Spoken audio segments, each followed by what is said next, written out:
अस्सलाम वालेकुम नाज़रीन, मैं इकबाल सहवानी और आप देख रहे हैं होम टीवी। और इस वक्त हम मौजूद हैं यहाँ बहादुर यार जंग एकेडमी में, जहाँ मशहूर ड्रामा राइटर जो थिएटर की एक बहुत बड़ी पहचान थे और जिन्होंने थिएटर के लिए बहुत काम किया, बहुत कुछ लिखा, वो ख्वाजा मोइनुद्दीन थे। और ख्वाजा मोइनुद्दीन 1971 में उनका इंतकाल हुआ और वो उससे पहले हैदराबाद दक्कन और उसके बाद पाकिस्तान में उन्होंने बहुत सारे लोगों को इंट्रोड्यूस कराया, जिनका ज़िक्र जो है वो आगे आपको देखने को मिलेगा।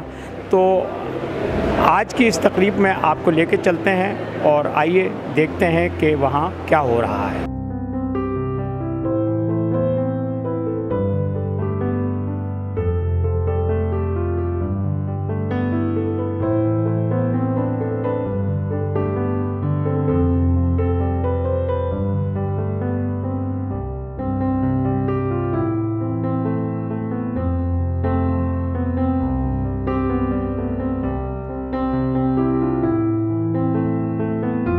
उर्दू ड्रामा और थिएटर की एहसास शख्सियत ख्वाजा मोइनुद्दीन की 50वीं बरसी के मौके पर मुरतब की जाने वाली किताब बाबाए ड्रामा ख्वाजा मोइनुद्दीन अहद फ़न और शख्सियत की तकरीब रूनुमाई का एहतमाम बहादुर यार जंग एकेडमी की समाअतगाह में 26 नवंबर को किया गया। तकरीब की सदारत प्रोफेसर डॉक्टर मोइनुद्दीन अकील ने की।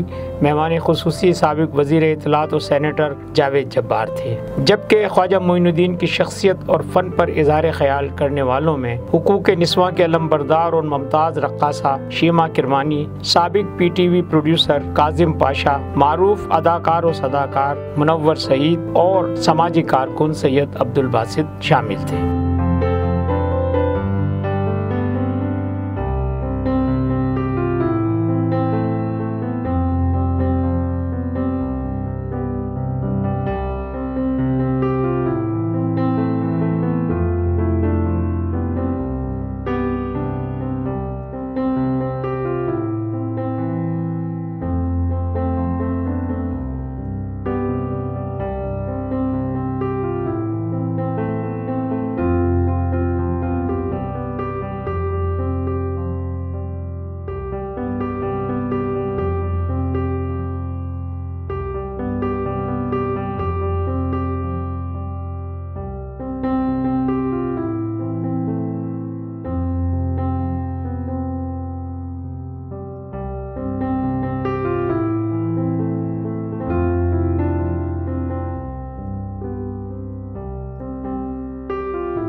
आप पाकिस्तान के टेलीविज़न के बहुत मशहूर प्रोड्यूसर्स में से हैं और आपके क्रेडिट पे बहुत अच्छे बड़े प्रोजेक्ट रहे हैं।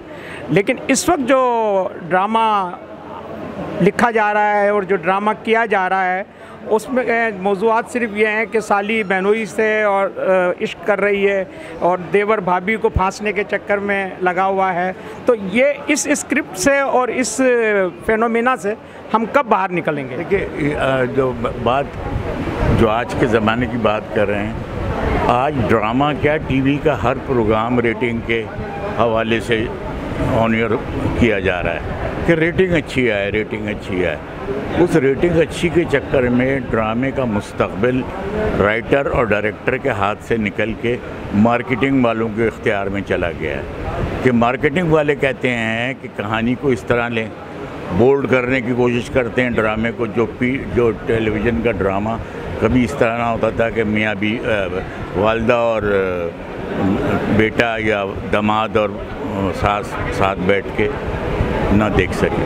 लेकिन आजकल या तो वो उड़ जाती हैं, उधर वो उड़ जाती हैं। वजह क्या है? मार्केट कहती है इसको बोल्ड करें। हमारे यहाँ ज़माने में हाथ पकड़ना भी मेल फीमेल का हाँ, और आज वो डिमांड करते हैं। ये वजह है कि ड्रामा ख़राब होता चला जा रहा है। तो कुछ अच्छे की तवक्को की जा सकती है। मैंने अभी क्या कहा अपनी तकरीर में कि शायद कोई खुदा करे ख्वाजा मोइनुद्दीन जैसा कोई आदमी आए जो अपने उसमें मुस्तहकम राय रखता हो। बात सिर्फ यही है कि जब तक ये मार्केटिंग का इख्तियार है तब तक ये मुश्किल है ड्रामे का ठीक। मार्केटिंग से इख्तियार, फिर राइटर, अच्छे अच्छे राइटर जो है ना मजबूर होकर उधर लिखने लगे हैं। ये है मसला। तो दुआ कीजिए कि ये माहौल चेंज हो और ये कमर्शलाइजेशन जो है ना वो ख़त्म हो, तब कुछ बेहतरी आई। आजकल थिएटर का मुस्तकबिल आप क्या देख रहे हैं? देखिए जी, मैं कभी मुस्तकबिल से मायूस नहीं हुआ। अल्लाह ताला का भी ये हुक्म है कि मायूसी गुनाह है, लिहाजा मायूस होना तो मैं जानता ही नहीं। लेकिन अब जाहिर है कि वक्त के साथ साथ जो मिजाज है वो बदलता रहता है, हर चीज़ का।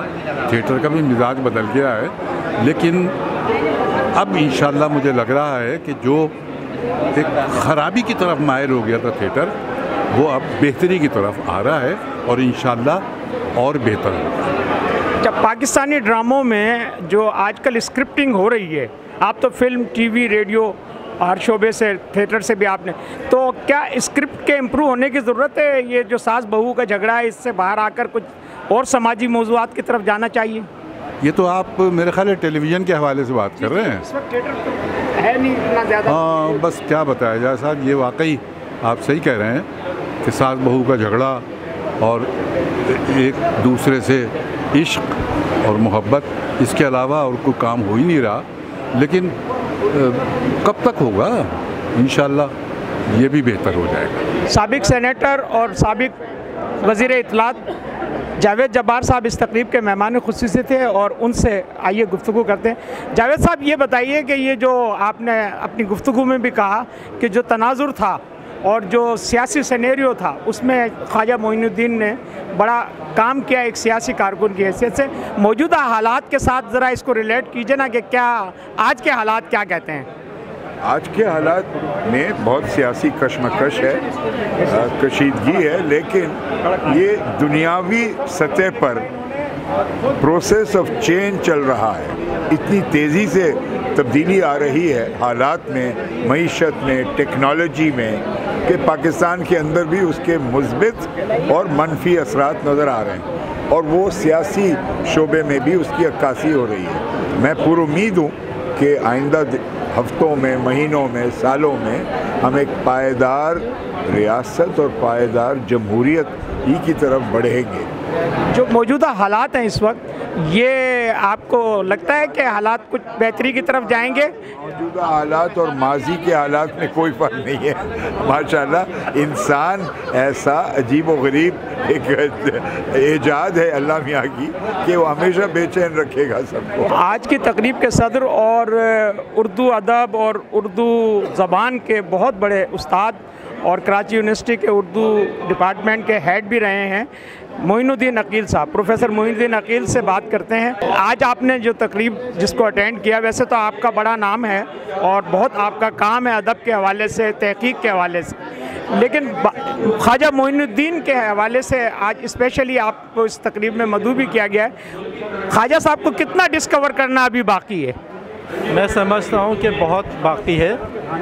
उनकी चीज़ें तो छप गई हैं, 17 ड्रामे उन्होंने फ़कत लिखे, लेकिन वो सारे ड्रामे अपनी जगह शाहकार हैं। मसला ये है कि वो ड्रामे तो पेश कर दिए गए, मौजूद हैं, लेकिन उनका तज्ज़ियाती मुताला होना चाहिए, उनका तारीख़ी पस मंज़र के साथ मुताला होना चाहिए और उनके माशरती पहलू से जो किरदार उन्होंने तख्लीक़ किए थे और वो अपनी जगह अहम है, किरदारों का मुताला होना चाहिए, उनकी मुकालमा नवीसी का होना चाहिए। यानी बहुत पहलू ऐसे हैं कि जिसका मुताला करना बाकी है और होना चाहिए, इसलिए कि वो फ़नकार बहुत बड़े थे। तकरीब में मुंतज़मीन की जानिब से मेहमानों को किताब का तोहफ़ा पेश किया गया।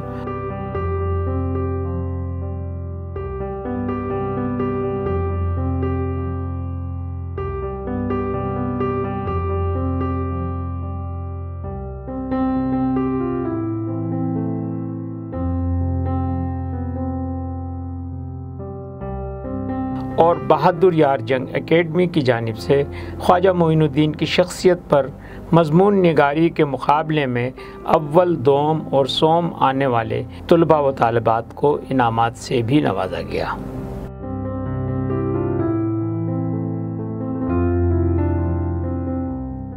नाज़रीन, तकरीब का अहवाल आपने देखा और आपने देखा कि मेहमानों ने क्या गुफ्तगू की और साथ साथ जो है मेहमानों ने आज के हालात हाज़रा, आज के ड्रामे और आज के सियासी हालात पर भी अपनी राय का इज़हार किया। आपको ये तकरीब और आपको ये रिपोर्ट कैसी लगी, इसके बारे में हमें अपनी राय से ज़रूर आगाह कीजिएगा और हमारे चैनल को लाइक, सब्सक्राइब और बेल आइकन के बटन को दबाना न भूलिएगा। और साथ साथ हमारे चैनल पर अपनी राय, हमारे प्रोग्रामों पर अपनी राय कमेंट बॉक्स में ज़रूर दिया कीजिए। कमेंट बॉक्स में आपकी राय हमारे लिए बहुत कीमती होती है और उससे हमें एक गाइडेंस मिलती है। तो देखते रहिए होम टीवी।